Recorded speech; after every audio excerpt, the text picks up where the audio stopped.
অন্তর্বর্তী সরকারের ১০০ দিন পূর্তি উপলক্ষে সন্ধ্যায় জাতির উদ্দেশ্যে ভাষণ দিবেন প্রধান উপদেষ্টা ডক্টর মোহাম্মদ ইউনূস। ১০০ দিনে ৮৬,০০০ কর্মসংস্থান সৃষ্টি করেছে সরকার, জানিয়েছেন উপদেষ্টা আসিফ মাহমুদ। ডক্টর ইউনূসের মামলা যদি একদিনে প্রত্যাহার হতে পারে, তাহলে কেন তারেক রহমানের মামলা প্রত্যাহার হবে না? প্রশ্ন বিএনপি নেতা আব্দুস সালামের। মেট্রো রেলের গাবতলী দাসেরকান্দি রুটে খরচ কমল ৭,০০০ কোটি টাকা।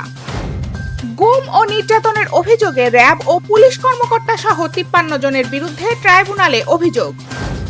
প্রাইমারি সহকারী শিক্ষকদের দাবি বাস্তবসম্মত নয়, মন্তব্য প্রাথমিক ও গণশিক্ষা উপদেষ্টার। অক্টোবরে সারা দেশে ৪০৫ সড়ক দুর্ঘটনায় নিহত ৩৭৭। উদ্বোধনের ১৬ মাস পেরিয়ে গেলেও চালু হয়নি গাইবান্ধার পলাশবাড়ী উপজেলা মডেল মসজিদ। ২৪ ঘন্টা ইসরায়েলে ১৩৫টি ক্ষেপণাস্ত্র ও ড্রোন হামলা চালিয়েছে হিজবুল্লাহ। এবং অনূর্ধ্ব ১৯ নারী টি-২০ বিশ্বকাপে অস্ট্রেলিয়ার গ্রুপে বাংলাদেশ।